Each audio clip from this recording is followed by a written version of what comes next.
Eu gosto muito de debater com você, é muito bacana, mas eu não vou aceitar agressões pessoais contra mim. Me poupar do ridículo não é algo que a gente está aqui para fazer. A gente está discutindo, você tem as suas ideias, eu tenho as minhas ideias. Você está trazendo um artigo do New York Times, eu trouxe uma pesquisa de uma pesquisadora séria que trabalha com isso há 20 anos. Então, eu espero que você retire essa ofensa, senão eu simplesmente vou deixar o debate e não vou mais debater com você. E continuando aqui, a CNN norte-americana traz vários fatos em relação a isso.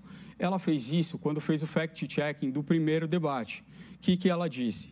Que ela pegou algumas falas do Trump, como, por exemplo, eles estão mandando milhões de cédulas por todo o país. E ela mostra, não, Trump is lying, isso é mentira. Não há uma difusão de fraude nos Estados Unidos. Há várias safeguards, há várias salvaguardas para prevenir fraude. Ele pega, novamente, algo sobre o Donald Trump, dizendo que tinham achado algumas cédulas em uma cesta de lixo e que todas essas cédulas eram em nome de Donald Trump. Mais uma vez, eles pegam e mostram, olha, de fato, tinham achado um descarte irregular, mas isso já tinha sido computado e não eram todas em nome de Donald Trump.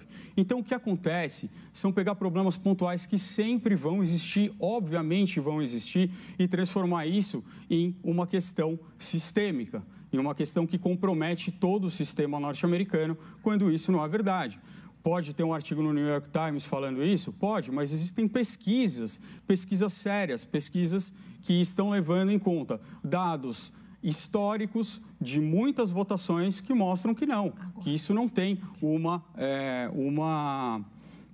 fraude consistente, que se tiverem algumas fraudes, elas não são suficientes para poder comprometer o resultado da votação. Isso são o que esses pesquisadores falam. A mídia, seus especialistas de turno, como eu demonstrei aqui com abundância de provas, ela muda de opinião conforme a conveniência da circunstância.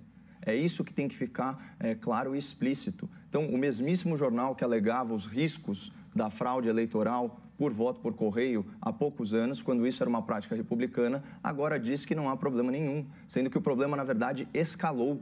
Sabe, isso daí é elementar. E aí, só fazendo algumas considerações aí sobre as falas do meu debatedor, de novo, falando essa besteira de taxar de extrema-direita governos como o do presidente Trump ou do presidente Bolsonaro. A extrema-direita, ela pode sim chegar ao poder por vias democráticas, mas o que a caracteriza como extrema-direita é o emprego da violência. Isso é uma definição elementar de ciência política. Isso não é o caso do governo americano, muito menos do governo brasileiro, que tem lideranças aí que sempre advogam pelas liberdades individuais, pelos direitos e garantias fundamentais e pela lei e pela ordem. Quem se recusa a condenar atos de violência aí por parte de vândalos e de pessoas que agem com violência aí nas ruas são justamente os democratas americanos. Ou os progressistas brasileiros, que acham que antifas fazem manifestações democráticas. Então, é disso que a gente está falando. E é o seguinte, doutor, eu estou aqui para levar o debate a sério e passar vergonha é uma escolha pessoal com base nos argumentos que a gente fala. Então, se você quiser se retirar, fique à vontade. Eu não vou retirar nenhuma ofensa, até porque se eu fiz alguma ofensa pessoal, você tem as vias legais aí ou internas administrativas para cuidar da sua sensibilidade. Então, eu acho que não vem ao caso. E, de novo, retomando, pessoal, tem que tomar muito cuidado com essas narrativas impostas e faladas aí à exaustão por setores da imprensa, por setores da mídia, porque como eu tento comprovar com pouco espaço que me é reservado aqui, o discurso muda conforme a conveniência. Os fatos permanecem os mesmos ou existe a escolha de fatos, então, inclusive, a escolha de especialistas. E para ficar em um exemplo nacional, vejam que o principal especialista, que era usado como imprensa, como uma referência, para a hashtag do Fique em Casa e para uma narrativa de uma quarentena mais radical, o biólogo, o Átila Yamarino, ele muda agora de posição ao defender, inclusive como garoto propaganda do Tribunal Superior Eleitoral, que é perfeitamente seguro participar de eleições que, se nós considerarmos, são 100 milhões de eleitores, concentrados num espaço de poucas horas em alguns lugares, naturalmente é uma aglomeração. Então é esse tipo de coisa que eu pretendo alertar aí o espectador com o pouco espaço que eu tenho na imprensa. Bom, Mona Lisa, eu vou pedir desculpa ao telespectador. Eu trouxe dados, eu trouxe fatos aqui.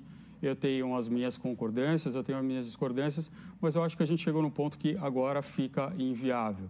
Eu trouxe alguns pontos, foram chamados de besteira. Eu trouxe os meus argumentos, foram chamados de ridículos. Não se pode discutir com isso em um debate. Eu poderia só agredir de volta. Mas isso não seria um debate mais. Existem outros shows na televisão, inclusive na TV aberta, que são mais aptos por isso. Então, eu encerro a minha fala final dizendo que não vou debater com isso.